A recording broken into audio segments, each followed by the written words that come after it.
우리 하나님 말씀 이사야 30장 26절 말씀 한 절 보겠습니다.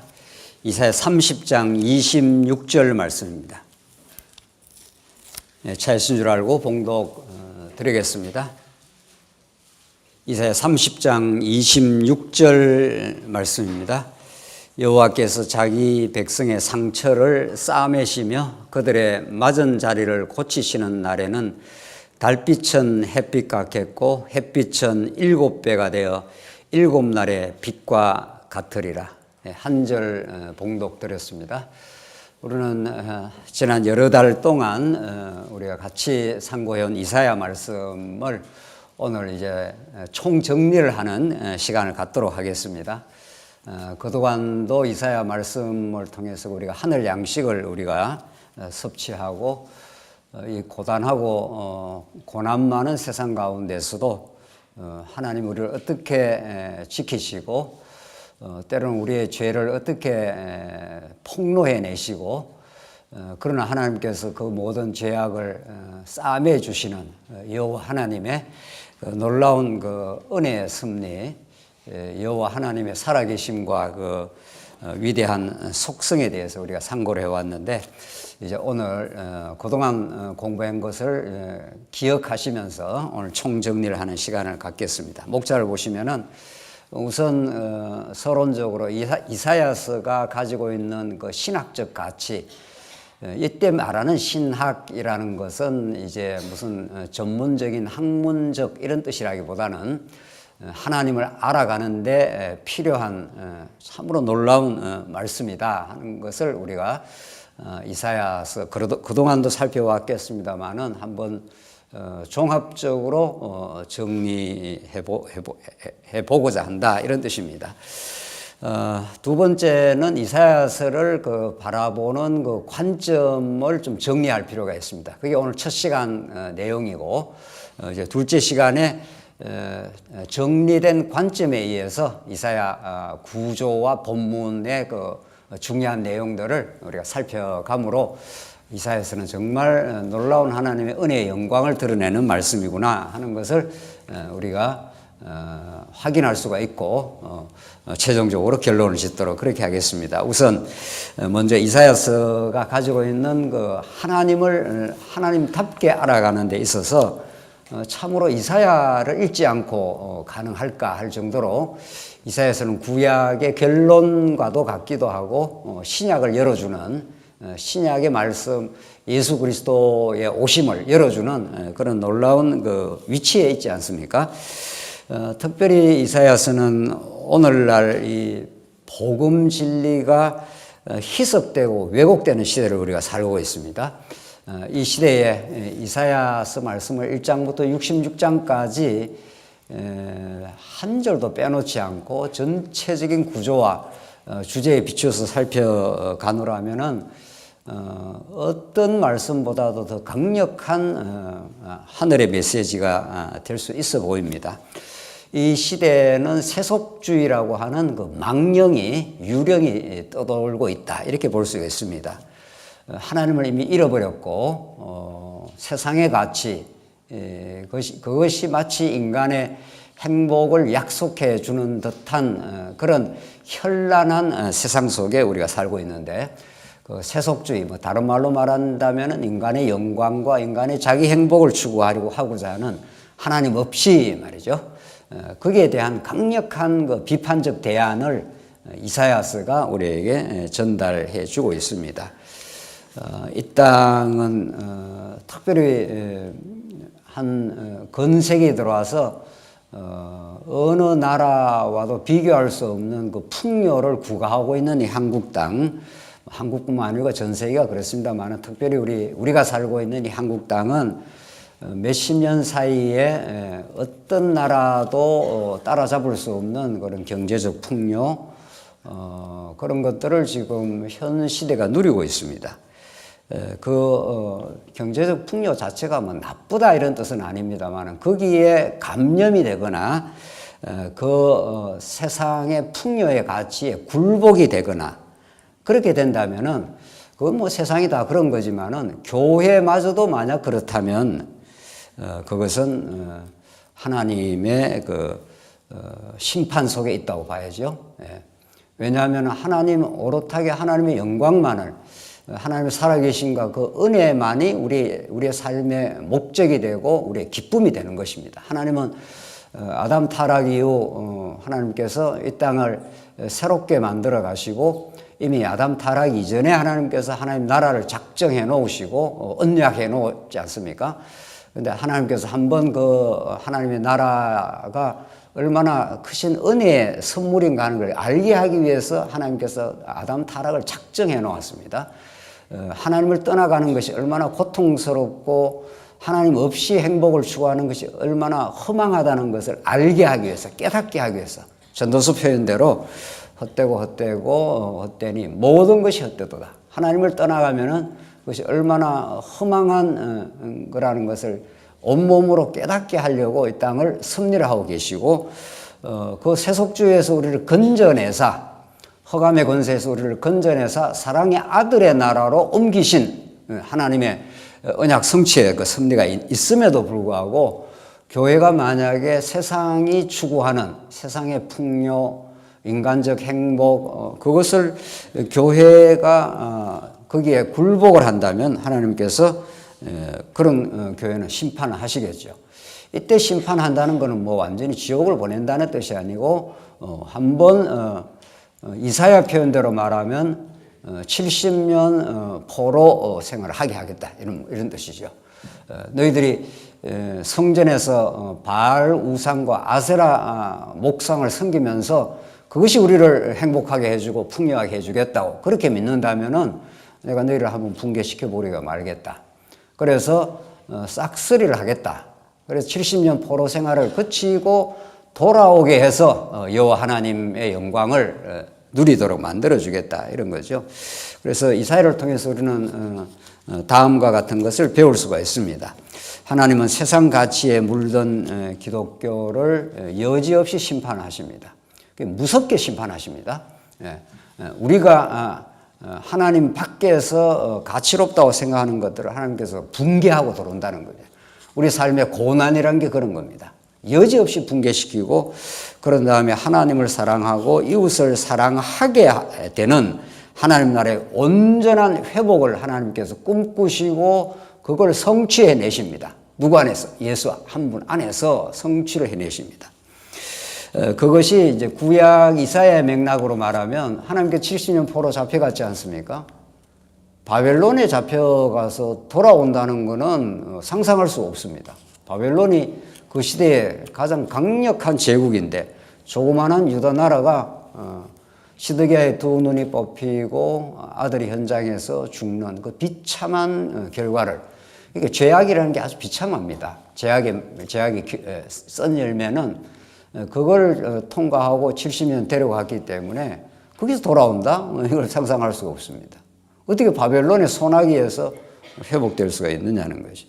근데 전혀 이스라엘 백성들이 상상하지 못한 변수가 등장한 거죠. 그것이 이방왕 고레스라고 하는 페르시아의 초대 왕이었던 고레스를 하나님께 등장을 시킵니다. 그러니까 바벨론이 강력한데 바벨론을 붕괴시키는 더 강력한 고레스를 등장을 시키는, 그러니까 그거는 고레스가 등장할 줄은 유다 백성들이 상상할 수가 없죠. 그렇게 등장해서 우리가 회복되리라는 꿈에도 있을 수 없는 일이, 그러니까 그게 하나님이 하신 일이다, 이런 뜻입니다. 늘 우리가 불임케 하고 안 된다, 절망의 나락을 그치게 만드는데 하나님이 불임해서 하나님께서 잉태케 하시는 일이 일어난다는 겁니다. 그러니까 그래야, 그런 기적이 일어나야, 오늘 삶도, 오늘 우리가 숨 쉬고 오늘 이 자리에 있는 것도 하나님의 놀라운 은혜다, 이걸 이제 우리가 알게 하시는 거죠. 이런 과정을 거치지 않으면 그냥 우리가 살아가는 거, 우리가 누리는 거, 이런 것들이 그냥 덤덤하게 그냥 지나가 버립니다. 그래서 하나님께서 반드시 한번 철저한 붕괴입니다. 그것이 장차 오실 예수 그리스도 십자가 안에서 완전히 무너지는 사건인 거죠. 하나님의 아들이 이 땅에 오셔서 비참하게 무너집니다. 머리에 가시면류관 쓰시고 허리에 창 받으시고 조롱당하시고 세상으로부터 조롱을 당하시고 철저하게 무너집니다. 그러고 나서 다 도망쳤지 않습니까? 그런 다음 하나님께서 3일 만에 부활을 시키듯이, 그래서 오직 하나 회복은 생각지 못한 고레스를 통해서 남유다가 기적 같은 회복, 돌아와서 꿈꾸는 듯 하다 시편에 그렇게 나오지 않습니까? 우리가 돌아오는 것이 이게 도대체 꿈이냐 생시냐 할 정도로. 그래서 우리는 신약에 와서는 하늘로부터 오신 하나님의 아들 그리스도만을 통해서 이 땅과는 전혀 다른 새하늘과 새 땅이라고 이사야 마지막 결론에 나오지 않습니까? 새하늘과 새 땅은 첫 하늘과 첫 땅이 다 타락으로 사단의 종살이가 되어버리고 이 세상은 좀 어둠의 세상입니다. 빛이 밝은 것 같아도 영적으로는 어둠입니다. 하나님 모르고 인간이 뭘 한다고 생각하고 인간이 대단하다고 자꾸 인간을 부추기고 이런 세상입니다. 세상이. 그 세상 속에서 하나님이 영원 안에서 계획하신 새하늘과 새 땅의 회복을 예수 안에서 이루어내십니다. 그것이 땅에 살고 있는 우리들에게 하늘을 복원시켜 준 거죠. 우리가 하늘로부터 창세전에 우리가 하나님 아들이었구나. 내가 세상에 어쩔 수 없이 발을 이 땅에 디디고 살긴 하지만 거기에 내가 굴복되는 존재가 아니라 그 세상에 살긴 하지만은 하늘을 우리가 꿈꾸는 인생이 되었구나. 하늘 가치로 사는구나. 하나님 아버지의 그 통치 속에 은혜 속에 사는구나 하는 그 하나님 나라 누림이라는 거, 그걸 우리가 깨닫게 하시고 여호와의 영광을 참으로 노래 부르게 하십니다.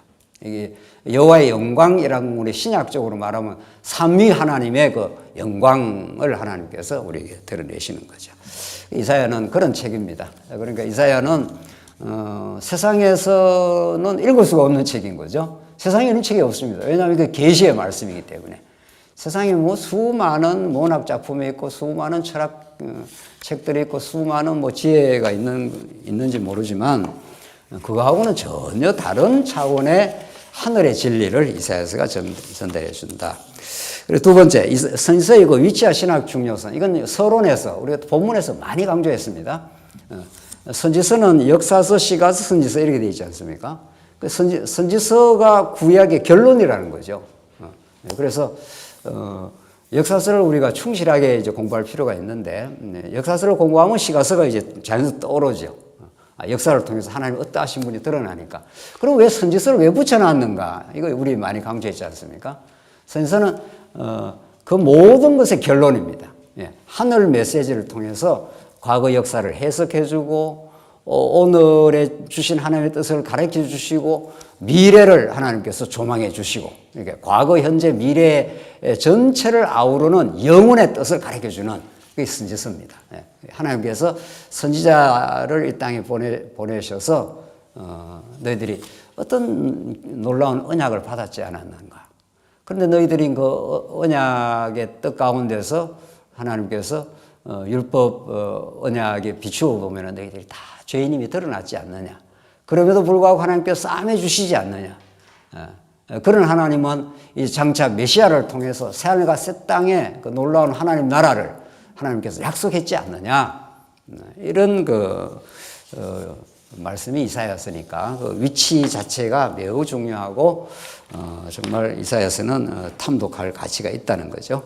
자, 이제 오늘 이제 첫 시간에 아주 중요한 이제 관점 정리를 해보겠습니다. 이 페이지에.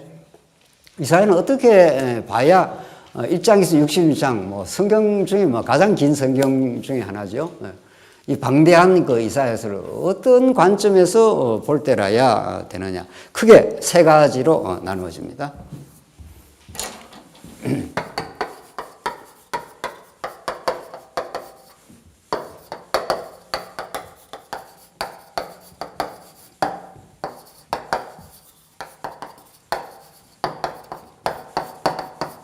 크게 지금까지 이사야서를 봐왔던 수많은 우리의 믿음의 선진들 혹은 신학적 작업을 하는 사람들이 이사야서를 어떻게 보는 게 좋겠다. 이런 처음에 이제 관점, 어떤 관점으로 보느냐 하는 것은 매우 중요한 거죠. 이것이 뒤틀어져 버리면은 이사야서 본문이 읽히질 않습니다. 예컨대 아주 쉽게 말해서 뭐 도덕적 관점으로 본다고 하십시다. 우선 이게 구속사로 들어가기 전에 이사야를 읽고 우리가 어떻게 행해야 되느냐 이렇게 봐버리면은 이사야서 하나님은 사라져버리고 이사야서가 장차 가르치고자 하는 하나님의 아들 메시아는 사라지고 내가 어떻게 해야 되느냐는 쪽으로 이사야가 읽힙니다. 그렇겠죠? 이사야가 막 죄를 무섭게 꾸짖고 막 지적을 하고 들으면 내가 이렇게 살지 말아야 되겠구나. 예수는 온데간데 없고 나만 남는 거예요. 내가 어떻게 살아야 되느냐 이런 주제가 이사야 도덕적으로 성경을 본다는 거죠. 그거는 우리가 완전히 빗나간 관점, 세속적이고 도덕적 관점이라는 건 우리가 이제 정리한 거니까. 그래도 이사야를 복음을 자꾸 깨달으려고 했던 세 가지의 틀이 있다. 첫 번째가 구속사적 신학 혹은 구속사적 관점.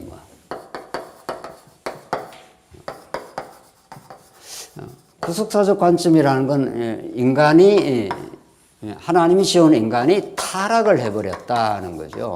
아담이 타락을 했기 때문에 타락한 인류를 그냥 둘 수 없어서 하나님께서는 그를 구속하기로 작정을 하셨다. 이런 겁니다. 구속을 해내어서 하나님답게 깨닫고 나서는 이제 그냥 구속만 받은 게 아니라 하나님을 닮아가도록 우리가 성화 노력을 해야 된다. 이런 기본 틀입니다. 이게 이제 구속사적인 우리가 여러 차례도 이야기해온 바지만 조금 오늘 정리를 할 필요가 있죠. 기본 틀이 이렇게 되어 있습니다. 타락 이전에 언약은 상상을 하지 않습니다. 그래서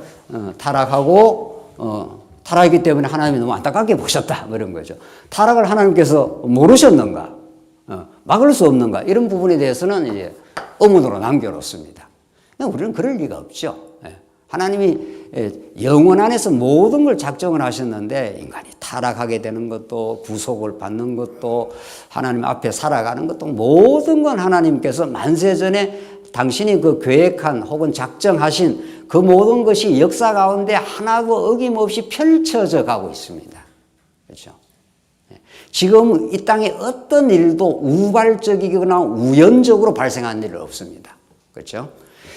그렇게 본다면은 이 구속사적 관점은 불삼에 처음부터 삐끗하는 거죠. 타락을 하니까 이건 하나님 계획하지도 않았는데 또 혹은 계획은 했더라도 이렇게. 그래서 하여튼 타락했기 때문에 하나님의 그 뜻은 이 구속에 있다고 봅니다. 여기 이제 방점이 있는 거죠. 자, 구속을 해냈습니다. 이건 전적으로 하나님의 당신의 은혜로 구속을 하고 그 다음도 또 문제예요. 그 다음에 그냥 우리가 구속받은 사람은 그냥 사는 게 아니지 않습니까? 하면서 우리가 거룩한 삶을 우리가 노력해야 된다. 성령이 도우시기는 하지만 우리가 애쓰고 노력해야 된다. 이런 거죠. 이 틀이 500년 동안 지금 유지되고 있고 여기에 이제 여기에 이제 이 구속을 위해서 이제 언약이 등장합니다. 언약이. 구속을 위한 언약이라고 보는 거고 우리는 이제 좀 이제 마지막에 가면 타락 이전에 이제 언약이 있다고 우리는 보는 거죠. 타락하기 전에 창세기 1장 28절에 하나님께서 타락 전에 이미 언약을 세워놨다. 그리고 여기는 구속하기 위해서 하나님께서 언약을 세워서 등등등등등등 이루어가는 중이다. 그리고 성화를 위해서 하나님께서 율법을 생활의 규범으로 우리에게 나타난다. 이게 이제 구속사, 전형적인 구속사입니다. 이게 500년 동안 지금까지도 이 기본 틀이 바뀌어지지 않습니다. 두 번째, 하나님 나라 신학과 그 한계를 보도록 하겠습니다. 두 번째는 이렇게 보니까 인간의 구원적으로 인간 중심적으로 자꾸 성경이 풀어진다는 것에 대한 아쉬움, 한계 이런 것들을 신학자들이 다 느낍니다. 타락하고 나서 인간 그러면 하나님은 구원을 위해서 있느냐? 그건 아닌 것 같다. 그래서 최근이 아니라 20세기 중반부터 20세기 말 21세기 현재까지 하나님 나라 신학이라는 것이 굉장히 부각되고 있습니다. 굉장히 부각되고 있습니다. 그래서 성경의 중심 주제가 하나님 나라다. 성경의 가장 중심 주제가 하나님 나라고 이 하나님 나라 신학에서는 언약과 구속도 하나님 나라를 위한 것이다. 이렇게 말합니다. 그게 좀 묘한 거죠. 하나님 나라가 중심 주제고 성경에서 말하는 많은 언약들 그리고 구속의 역사들이 하나님 나라를 위한 것이다. 이렇게 본다는 거예요. 여기에서 뭐가 이제 더 삐뚤어져 나가는가 하면 여기까지는 뭐 어느 정도는 뭐 설명이 좀 되는 것 같은데 사회 정의하고 맞물리면서 이제 인본주의화로 이제 전개가 됩니다. 하나님 나라를 세상에서 실현을 해야 된다. 세상에 사회 정의가 필요하다. 뭐 이런 식으로 이제 전개되면서 이 삐뚤어지는 거죠. 하나님 성경에서 구속이라는 것도 하나님을 알게 하는데 매우 중요합니다. 타락 이후에 구속이라는 것 매우 중요하고 하나님 나라도 매우 중요합니다. 그러나 이것으로 성경 전체가 혹은 오늘 우리가 보려고 하는 이사야서가 과연 정리가 될까 이런 거죠. 세 번째 그러면 세 번째입니다. 세 번째 이제 우리가 말하는 이제 언약 성취사적인 관점입니다. 이 속에 이제 어떻게 언약 성취의 큰 틀 속에서 구속이라든가 하나님 나라가 어떻게 자리매김돼야 될 건가? 성경에는 분명히 구속도 나타나고 하나님 나라가 나타나는 거니까. 그러니까 지금까지 우리가 확인한 언약 성취사에 의하면 하나님의 작정을 굉장히 강조해 왔습니다. 우리가 이게 이제 성부 하나님이 중심입니다. 하나님 모든 걸 작정해 놓으셨다. 작정하고 예정해 놓으셨다. 뭐 틀림없이 맞는 말씀입니다. 그리고 구약과 신약 전체가 언약 성취사로 구조적 논리를 가지고 있다. 큰 틀로서 언약 성취의 큰 틀로서 되어 있고 그게 여호와 중심의 계시 신학이다. 이 우리가 그동안 많이 공부해 왔던 또 아주 그 뼈대에 있어 중요한 그리고 그리스도는 그 뒤에 좀 따라 붙는 듯한 느낌. 그래서 하나님께 살아계신과 속성의 영광을 드러낸다. 이게 지금까지 우리가 수십 년 동안 확인해 왔던 중요한 뼈대이긴 합니다. 조금 더 보완을 이제 우리가 할 이유가 있다. 여기서 이건 매우 중요한 큰 틀과 하나님의 살아계신과 속성이라고 하는 언약 성취라고 하는 이 큰 틀을 이제 많이 강조를 해왔다. 이걸 좀 더 우리가 보완하는 입장에 있다. 지금 점점 자꾸 성경을 우리가 더 깨달아가면서 보완하는 첫 번째 창세전 언약입니다. 이것은 아버지와 아들 간의 언약이고 아버지가 아들을 통해서 하나님 나라를 창세전에 언약했다고 믿습니다. 그 하나님 나라 언약 안에는 반드시 성전과 십자가가 포함이 되어 있습니다. 언제나 따라 붙습니다. 이것이 하나님께서 그러니까 하나님 창세전 작정이라든가 예정이라는 건 너무도 맞는 말씀이에요. 상당히 조직신학적 언어이기도 한데 창세전 모든 걸 하나님 작정해 놓으시고 예수 그리스도 안에서 우리를 예정해 놓으셨다. 뭐 틀림없는 성경적 진리입니다. 이건 우리가 적극적으로 강조를 하되 창세전에 아버지와 아들 간의 하나님 나라의 언약을 세우신 겁니다. 아버지와 아들 관계가 굉장히 중요하게 보강이 돼야 된다. 이는 말씀이 육신이 되는 성전 사상과 십자가로 드러납니다. 그러니까 하나님 언약 성취는 너무 맞는 말씀이고 너무 틀림없이 그 뼈대가 하나님 아버지가 우리 에베소서의 말씀에 따르면 그 아들 예수 그리스도 안에서 하나님 나라인 교회를 작정해 놓은 거죠. 하나님 나라를 이렇게 되어 있습니다. 이제 성경 그대로 따라가면은 하나님 아버지가 그 뜻을 아들을 통해서 그 뜻을 드러내는데 그 아버지와 아들 관계가 중요해요. 그리고 아들을 통해서 그 아들의 나라인 하나님 나라를 하나님께서 언약 혹은 계획해 놓으셨습니다. 그걸 이 땅에 펼쳐가겠다 이런 뜻입니다. 그 아버지가 아들을 통해서 펼쳐가겠다 이런 뜻입니다. 그러니까 하나님의 작정이라는 것이 굉장히 강조되어 왔는데 그건 이제 성부 하나님의 주권 이런 것들이 굉장히 또 중요하죠. 근데 그 하나님 아버지가 그 아들을 통해서 그 예수 그리스도 하나님의 아들을 통해서 우리를 하나님의 아들들 되게 했다. 에베소 1장에 그렇게 되죠. 그러니까 성경의 그 언어를 그대로 우리가 지금 따라가면서 보완할 짓은 보완하겠다는 거죠. 그래서 그 하나님의 나라는 우리가 반드시 성전을 통해서 이루어집니다. 구약에. 하나님께서 다윗 왕국을 이루면은 솔로몬이 뭐를 짓죠? 성전을 짓습니다. 그러니까 하나님의 나라는 하나님 나라를 가시적으로 가장 잘 보여주는 방식이 성전의 방식이라는 겁니다. 그러니까 성전을 보면은 하나님 나라가 이런 것이라는 걸 가장 잘 설명을 해주는 있는 거죠.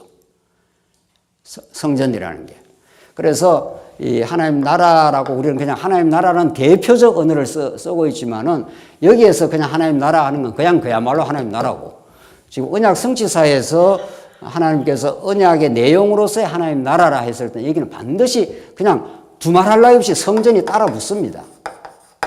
다윗 이후에 솔로몬의 성전이 딱 따라 붙듯이. 그리고 에스라 시대 때도 나라가 회복될 때 뭐부터 짓습니까? 성전부터 짓죠. 성전을 짓는다는 건 다시 이스라엘 나라가 회복된다는 강력한 증거라는 거죠. 그 에스라가 돌아와서 성전을 먼저 짓지 않습니까? 성전 짓고 그다음에 성곽을 짓는 거니까. 이거 잘 이해하시겠죠? 네. 그래서 하나님 나라 그냥 우리는 그냥 뭐 똑같은 말을 뭐 똑같이 쓰더라 이러면 안 되는 거죠.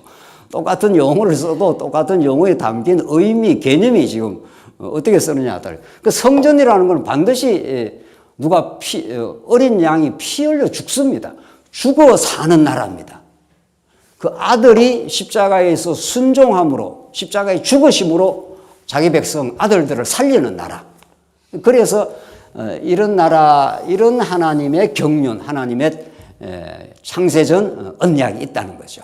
물론 그걸 창세전 언약이라 표현해도 되고 작전과 예정이라 표현은 뭐 이렇게 써도 돼요. 그래서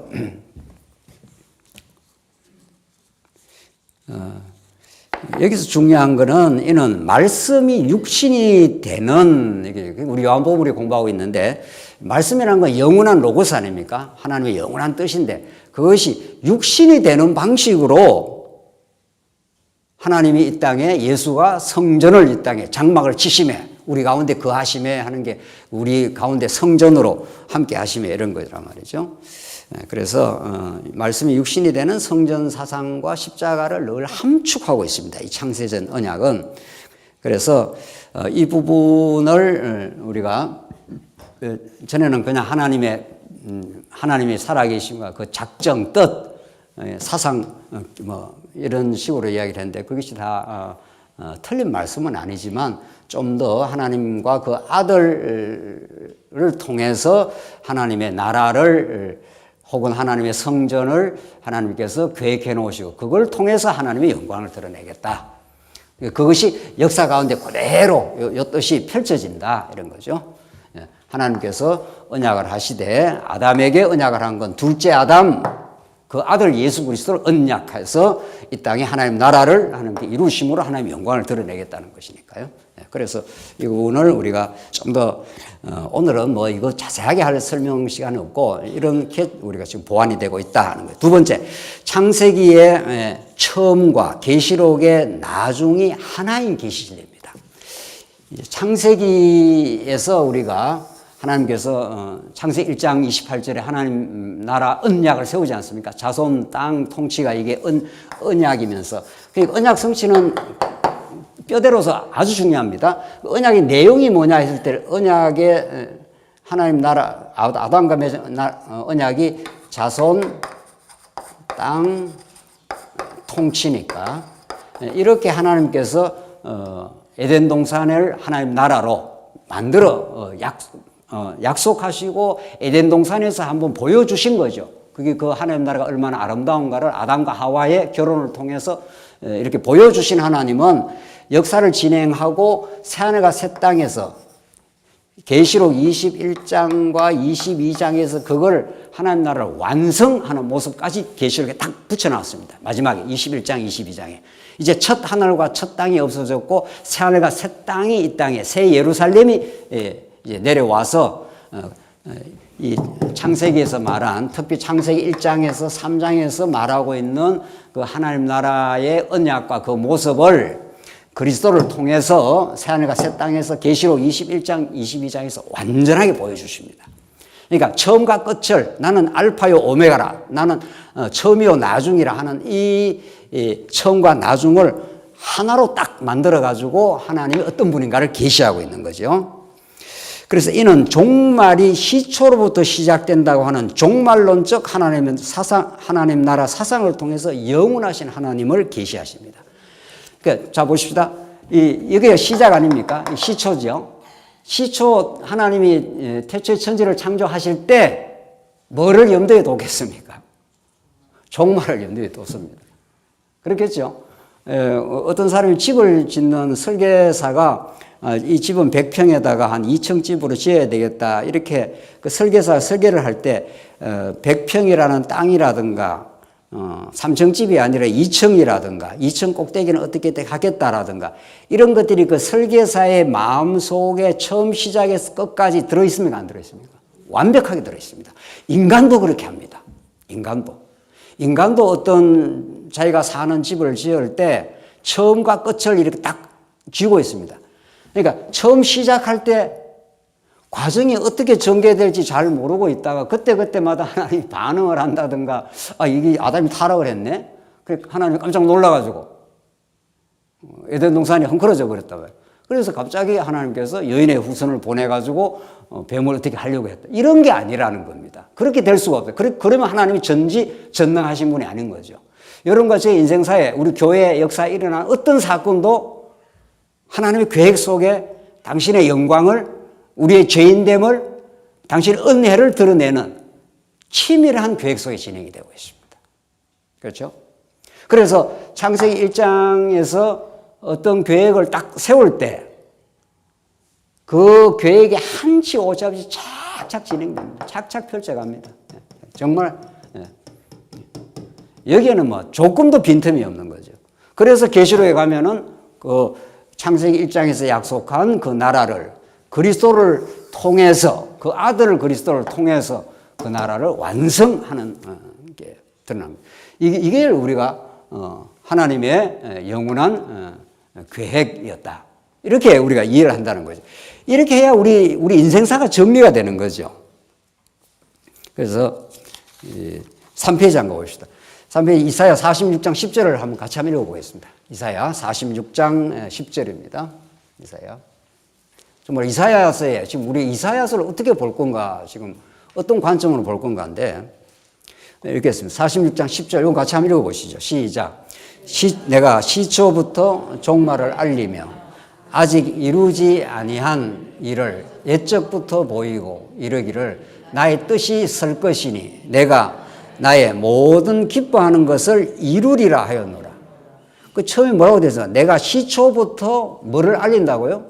종말을 알린다는 겁니다. 이사야가 하늘 선지자이기 때문에 과거, 현재, 미래를 다 아울러서 처음 시작하면 종말을 이미 딱 알리고 있다는 겁니다. 이게 이사야의 표현 아닙니까?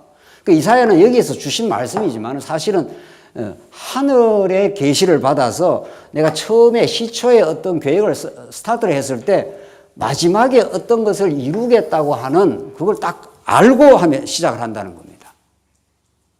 이런 말씀을 우리가 알면은 오늘 역사의 과정에서 일어나는 일들이 얼마나 하나님의 계획 속에 하나님의 은혜의 영광을 가르쳐 주기 위해서 또 우리가 얼마나 그 은혜를 은혜답게 알기 위해서는 우리의 죄악됨이 드러나야 되잖아요. 그렇죠? 하나님의 은혜입니다 하는 사람은 자기가 아무것도 내가 할 수 없는 존재입니다. 나는 죄밖에 지지 않았습니다. 그러니까 당신이 하셔야 됩니다. 이 말 아닙니까? 내가 내 생명을 만들어낼 길이 없습니다. 영적으로 죽었던 인생입니다. 근데 당신이 내게 찾아오셔서 불임한 아브라함과 사라에게 하나님이 탄생시켜야 됩니다. 그래야 새 생명이 탄생을 합니다. 예수가 와야 됩니다. 이런 말 아닙니까? 이것이 시초로부터 종말까지 예수 안에서 생명의 나라를 건설해 가시는 하나님의 계획이 이미 정해져 있었다. 그걸 지금 하나님이 계속 밀어가시고 있다는 겁니다. 착착 지금 밀어가고 계시다는 거예요. 그래서 그리스도는 처음이요 나중이며 알파요 오메가이시고 그리스도는 만물보다 먼저 계신 분입니다. 선제하십니다. 그러니까 예수님은 우리가 볼 때 2000년 전에 나타났다. 그거는 나타나신 그리스도. 말씀이 육신이 되어 오신 그리스도. 내가 아브라함보다도 어떻게 해요? 예수님은 먼저 있었다 그럽니다. 예수님은 제2위격이신 하나님 그 자체예요. 우리가 믿는 그리스도는. 그래서 그리스도를 통과하지 않고 하나님을 안다. 이게 불가능합니다. 이게. 구약의 모든 그 언약의 역사, 이 모든 것들이 장차는 다 그리스도를 통과해서 하나님을 우리에게 가르쳐 주신다는 거죠. 그리스도를 빼버리면 꽝입니다. 그러니까. 하나님 여호와를 알 길도 없고 삼위 하나님을 알 길이 없습니다. 그러니까 이사야서를 우리가 충실하게 문법적으로 이제 결론 가서 말씀드리겠습니다. 충실하게 문법적으로 역사적으로 착착 공부해야 됩니다. 이사야는 아하스 왕의 그 어리석음, 또 히스기야 왕에 주신 하나님의 신앙 이런 걸 통해서 하나님이 그 역사를 주도해 가시는 여호와 하나님의 영광을 지금 보여준단 말이죠. 그게 이사야는 문법적으로, 문학적으로, 역사적으로 잘 봐야 되지만 마지막은 그게 모두가 누구한테 가요? 전부 예수한테 갑니다. 전부. 그렇게 우리가 읽을 이유가 있다. 그 다음 세 번째. 아브라함 언약과 모세 언약, 다윗 언약의 관계입니다. 이전에는 우리가 이게 이제 아브라함 언약 하게 되면은 이게 아브라함 언약, 모세 언약, 다윗 언약 이렇게 되어 있습니다. 물론 뒤에 가면 이제 새 언약이 나옵니다만 우선 구약의 중추적 언약이라 우리가 그냥 그렇게 쉽게 말하고 있습니다. 이전에는 언약이 또 있죠. 아담 언약, 노아 언약 물론 있습니다. 아담 언약은 아주 원형적인 차원의 언약이었고 구약 이스라엘 역사를 우리가 좀 보자면은 요 세 가지 언약이 분리되어 있지 않습니다. 우선 역사적으로는 이렇게 나누어 줬지만은 분리되어 있지 않습니다. 왜냐하면 이걸 이제 아브라함 언약을 그동안 이제 3대 언약으로 이렇게 우리가 표현했지 않습니까? 3대 언약이 틀린 말은 아니지만은 좀 아쉬운 개념인 거죠. 왜냐하면 자손 땅 통치라는 것은 역사의 전개에서 그렇게 되는 건 맞습니다. 자손 언약, 땅 언약, 통치 언약 그대로 이루어집니다. 근데 이것이 우리가 신학적으로는 복음적으로는 하나로 묶어지는 거죠. 하나님께서 아브라함에게 큰 민족, 큰 나라를 이루어 주겠다 이렇게 했다고요. 그렇죠? 하나님이 통치하는 나라, 하나님이 거느리는 그런 나라를 하나님이 건설해 주겠다고 그걸 위해서 자손 땅 통치가 있는 거죠. 그렇죠? 첫 번째 요소, 두 번째 요소, 세 번째 요소. 그래서 3대 언약이라는 표현보다도 우리는 하나님 나라로 보는 게 혹은 이제 구약에는 이스라엘 나라입니다. 물론 하나님께서 하나님이 경륜하시고 다스리는 그런 나라를 하나님께서 세워줘서 그 은혜의 영광을 노래 부르도록 만들어주겠다. 그렇게 하나님께서 작정을 하시고 이제 모세를 통해서는 그 나라는 내가 이런 율법을 가지고 너희들을 다스려 가겠다. 이런 뜻입니다. 그렇죠? 율법을 가지고 내가 이렇게 다스려 가겠다. 그리고 그 나라를 하나님이 통치한다는 게 드러나죠. 그리고 그 나라를 내가 영원히 망하지 않도록 하겠다. 영원히 망하지 않는 근거는 뭐냐 하면은 다윗 언약 하나님이 아버지 되시고 솔로몬이 아들이 되기 때문에 내가 한번 때리기는 하지만 너희가 범죄하면 인생 채찍으로 때리기는 하지만 사울 때처럼 은총을 거두지는 않겠다. 네 아들을 통해서 내가 성전을 지어주겠다. 이렇게 말합니다. 다윗 언약에서. 그러니까 하나님 나라와 율법과 그 아들을 통한 성전 사상이 이렇게 하나로 딱 묶여 있습니다. 그렇죠? 연결됩니까? 나중에 이제 누구한테 설명할 때 그렇게 설명을 할 수 있겠습니까? 하나님께서는 하나님 나라를 그 복되고 복된 하나님을 사랑하고 이웃을 사랑하는 나라를 내가 약속을 해 주는데 그거는 구약에서는 율법이라는 방법을 통해서 그 나라를 통치해 주겠다. 근데 율법으로 통치하는 나라는 어떤 나라인가 하면 그 아들을 통해서 성전이 되는 나라다. 아들이기 때문에 한번 때리긴 하지만 아들을 아주 죽여버리는 아버지는 없다. 그렇죠? 때리긴 하지만 그들을 다시 회복시켜주는 성전에서 그들을 사랑하는 나라다. 그런 내가 여호와다. 이런 뜻입니다. 그렇죠? 네. 그러니까 전에는 그냥 3대 언약 해버리면 그냥 자손 땅 통치만 좀 머리에 남고 모세 언약은 그냥 잘 설명이 그냥 건너뛰고 또 다윗 언약도 충분히 좀 조명이 덜 되고 뭐 그런 거죠. 그래서 지금 이 아브라함, 모세, 다윗이 분리된 언약이 아니다. 역사적으로 주어질 때는 그때그때 주어졌지만 이것이 다 연결고리를 가지고 하나님 나라와 율법과 그 아들을 통한 성전의 방식이 하나님을 가장 잘 드러낸다. 이걸 이사야가 그 새 중추적 언약을 이렇게 품고 지금 설명을 하고 있습니다. 이사야는 아브라함 언약도 나오고 자손이 번창한다고 하는 아브라함 언약도 나오고 모세의 율법을 너희들이 다 범했기 때문에 내가 한번 너희를 때리겠다는 말씀도 나오고 그러나 하나님께서 성전의 방식을 통해서 회복시키겠다는 다윗 언약의 메시지도 들어있고 그렇습니다. 그렇죠? 이사야를 이해하려면은 근본적으로는 무슨 언약을 이해해야 돼요? 창세전 언약을 근본적으로는 창세전 언약을 이해해도 그다음 물론 이제 아담 언약은 말할 것도 없고요. 지금 무슨 설명을 위해서 아브라함, 모세, 다윗 이건 이스라엘 역사에 이제 해당하는 거니까 이것이 이사야 말씀 안에 전부 녹아 들어가 있습니다. 이사야는 그 이전의 언약을 다 알고 있는 거죠. 그렇죠? 그래서 하나님을 계시하고 있다. 지금 그런 뜻입니다. 이 부분 좀 정리가 됩니까?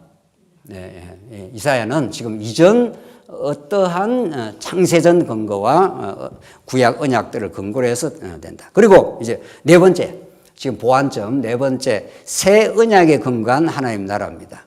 이사야를 읽어보면은 우리가 공부한 대로 새 일, 새 이름, 새 창조, 뭐 새자가 너무 많이 나옵니다. 뭐 이런 게. 그 새는 늘 옛 언약을 이제 대비하는 거란 말이죠. 옛 언약을. 옛 언약이 잘못됐다 이런 뜻은 아니고요. 옛 언약, 모세 언약이다 옛 언약인데 옛 언약도 너무 거룩한 언약인데 그걸 이루는 방식이 이제 달라진다. 이렇게 해서 이사야 43장 읽어보겠습니다. 이사야 43장 18절 말씀입니다. 이사야 43장 18절. 너희는 이전 일을 기억하지 말며 옛날 일을 생각하지 말라. 이거 바울이 이 유사한 언어를 씁니다. 이제 너희는 이제 옛날 일을 생각하지 말라. 너희는 새로운 피조물이 되었다 할 때 이제 이런 언어를 쓰는데 조금 더 보십시다. 보라, 내가 새 일을 행하리니, 그죠? 새 일을 행하리니 이제 나타낼 것이라. 너희가 그것을 알지 못하겠느냐? 반드시 내가 광야의 길을 사막의 강을 내리니 이렇게 되어 있습니다. 이게 무슨 말입니까? 이스라엘 백성들 다 바벨론 70년 포로 잡혀갔습니다. 그러니까 땅의 관점으로 보면은 현실의 관점으로 돌아올 수 없습니다. 그들은. 그러니까 이사야가 이제 말하는 것은 내가 새 일을 행하겠다. 기적을 내가 일으키겠다. 내 주권과 내 영광을 드러내겠다. 내 언약에 근거해서 내가 신실한 여호와 하나님이다. 그러니까 우리가 이전에는 이제 모세 언약을 많이 강조했습니다. 우리가 지금까지 공부한 언약 성경에서는 모세 언약에 근거해서 때리고 싸맨다. 이거 맞아요. 모세 언약에 근거해서 하나님께서 저주 가운데 두시고 복을 두신다. 때리고 싸맨다는 그런 뜻 아닙니까? 그런데 이 모세 언약에서 때리고 싸매는 것만 이제 이사야서에서 드러나는 건 아니죠. 때리고 싸매는 건 하나님의 방법이고 하나님께서 이사야를 통해서 너희들 한번 때렸다가 싸맨다는 방법인데 때리고 싸매는 목적은 아브라함 언약에 있습니다. 그래서 내가 약속한 나라를 내가 건설해 주겠다, 회복해 주겠다 이런 뜻입니다. 그러니까 모세 언약에 때리고 싸매는 것은 그 이전에 아브라함 언약에 근거해서 때리고 싸매는 거죠. 그래서 때리고 싸매는 그 결과가 뭔가 하면 다윗 언약에 약속한 대로 성전을 회복해 주겠다 이런 뜻입니다. 성전의 방식으로 너희들을 회복해 주겠다. 그러니까 여러분과 저도 지금 우리가 이전에 다 타락을 했어도 타락한 죄인이지만은 우리가 하나님께서 예수를 믿는다는 건 우리가 어디로 데리고 왔다는 뜻입니까? 성전으로 데리고 왔다 이런 뜻입니다. 그러니까 내 대신 어린 양 하나가 죽고 그래서 그 피를 가지고 지성소로 나아가면은 우리가 새하늘과 새 땅이 열리듯이 새롭고 산 길이 열려서 하나님을 아버지라 하나님을 만나서 하나님과 교제하는 하나님과 화목하는 하나님께 영광을 돌리는 그런 놀라운 그 은혜의 경륜 속에 성전이라는 방식을 통해서 이루어진다고. 자, 그래서 이 모세 언약에 의해서 때리고 싸매는 것이 맞긴 하지만은 조금 더 확장된 해석이 필요하다. 아브라함 언약, 모세 언약, 다윗 언약이라고 하는 큰 틀 속에서 이 이사야를 볼 때라야 하나님의 그 영광이 드러나고 새 일이라는 것도 그런 맥락에서 이루어진다. 하나님은 새 일을 내가 일으키겠다 이제. 그러니까 광야의 길을 사막의 강을 내겠다. 이게 다 불가능한 일 아닙니까? 광야에 어떻게 길을 냅니까? 아스팔트로 요즘에 뭐 부르도저가 있는 것도 아닌데 사막의 강을 내겠다는 거예요. 사막이라는 게 혹시 가보셨습니까? 애굽 그 언저리? 그 진짜 모래가 막 가득합니다. 그게 무슨 수로 그 강이 생기냐고요. 그러니까 이건 전혀 예수가 그런 일을 하러 오신다 이런 뜻입니다. 이게 전부 새 일을, 새 이름을 주실, 우리에게 새 창조를 만들어내실, 우리에게 새 하늘과 새 땅이 되어주실 그 예수 안에서 이루어지는 일들을 이사야의 문학적 방식으로 지금 그려내고 있는 겁니다. 새 일을 내가 만든다. 내가 새 창조를 내가 이루겠다. 내가 새 하늘과 새 땅을 내가 첫 하늘과 첫 땅과 다른 차원의 하나님의 은혜가 드러난다. 이게 이사야의 놀라운 정말 계시적 표현, 문학적 표현인 거죠. 65장 보십시다. 65장 17절 한번 보십시다. 65장 17절입니다. 보라 내가 새 하늘과 새 땅을 창조하나니 이전 것은 기억되거나 마음에 생각나지 아니할 것이요. 이전 거는 새 하늘과 새 땅이 다 흡수되어 가지고 온전히 다 흡수가 되어 버린다는 겁니다. 예수님이 오시면은 이전에 우리의 죄악들, 우리의 문제투성이들, 시시비비들 이런 것들이 예수 그리스도가 오셔서 우리를 덮어버리면은 그 안에서 온전히 새로운 창조가 일어난다는 겁니다. 그게 하나님 나라가 우리 안에 이루어져서 옛사람을 다 죽여버리고, 그러니까 옛사람은 날마다 죽이고 속사람, 새사람이 날마다 살아난다 했지 않습니까? 이게 성령이 오셔서 내 안에서 이루어내시는 하늘 보좌에서 성령을 보내서 하늘을 우리에게 담아주시는 그 놀라운 새 언약의 영입니다, 이게. 이미 이사야서의 그런 놀라운 필치로 예수가 오시면 이런 일이 일어난다. 새 일이 일어나고 새 하늘과 새 땅이 창조가 된다. 창조는 구약의 바라라고 하는 히브리어는 인간이 만들어낼 수 없습니다. 인간은 제조를 할 뿐이죠. 우리나라 좋은 인류 회사가 뭡니까? 인류 회사. 삼성. 삼성은 있는 재료 가지고 만듭니다. 반도체니 뭐니, 반도체 무슨 재료가 확보를 해야 된다는 거 아닙니까? 반도체 사업이 계속 융성하려면. 있는 재료를 이렇게 끌고 모아가지고 그걸 이렇게 좀 합성을 시켜가지고 반도체도 만들고 뭐도 만들고 하는 거죠. AI 기술, 인공지능도 만들고 하는 것 뿐이에요. 그게 창조가 있는 게 아니에요. 새 창조, 새 일이 있는 게 아니에요. 거기는 새 일과 새 창조, 새 생명은 예수가 십자가에 우리 대신 죽으시고 3일 만에 어떻게 해야 됩니까? 부활하셔야 새 생명이 일어납니다. AI가 발전하면 세상이 뒤집어질 것이 이야기하는데 안 그렇습니다. AI 아니라 AI 할아비가 나와도 죽었던 영혼이 살지를 못합니다. 슬픔이 기쁨으로 바뀌질 않습니다. 절대로. 새 창조는 새 하늘과 새 땅을 이 땅에 도입하러 오신 예수 안에서 이루어지는 일이고 그 현실태가 우리 교회라는 거예요. 교회는 놀라운 하나님의 창조물입니다. 교회는 인간이 의기투합해서 만들어내는 게 결코 아니라고요. 자원조항교회 130년 전에 있었나요? 130년 전에 여기 우리 한국 땅에 선교사 오기 전에 말이에요. 교회라는 이름도 없습니다. 130년 전에는 우리 한국 땅에는 교회라는 명칭도 없었던 때입니다. 근데 무슨 교회가 이렇게 탄생을 합니까? 우리 교회가 40몇 년 전에 이렇게 탄생을. 그러니까 이건 전혀 새로운 창조입니다. 완전히 새로운 피조물이고 하나님의 은혜의 도가니입니다. 그러니까 우리가 교회 멤버가 되었다. 그래서 하나님께서 내 안에서 새 일을 행하고 계신다. 광야에 하나님께서 길을 내시고 사막에 강을 내시는 그런 놀라운 일이 지금 은혜가 일어나고 있다.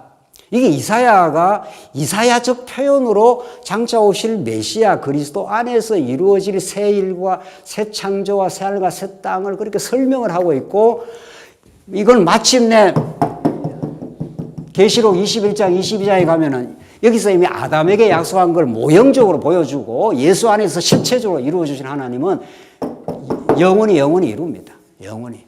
거기는 다시는 죄도 없습니다. 다시는 죽음도 없고 다시는 눈물도 없습니다. 거기는 질병도 없습니다. 거기는 그 땅이 반드시 옵니다. 그걸 우리가 소망하고 그걸 우리가 기리고 그 예수를 우리가 우리의 구주로 삼고 우리의 왕으로 삼고 우리가 다 제사장 나라 백성이 되어서 사는 것, 이게 세상과는 구별되는 것, 하나님 은혜의 통치 속에 있는 것, 이런 말씀을 이사야가 가르쳐주고 있다는 겁니다. 자, 그래서 구속도 중요합니다. 타락에서 죄에서 구속함을 받는 게 얼마나 중요합니까? 언약의 내용으로서 하나님 나라도 소중합니다. 그러나 이것으로 다 정리 안 된다. 언약 성취사를 통해서 하나님의 여호와 되심, 삼위 하나님의 영광을 드러내시되 우리는 한 4가지 점에서 보완점이 있다. 그걸 더 보완을 하면 그 좋은 뼈대에서 보완하면 충분히 복음적인 의미가 살아나고 하나님 나라의 의미도 살아나고 구속의 가치도 살아나고 진짜 하나님의 5대 속성의 영광이 제대로 드러난다. 그걸 우리가 누리고 깨달아가는 것이 이사야서를 우리가 제대로 읽는 관점이다. 이런 뜻입니다. 조금 쉬었다 하시죠.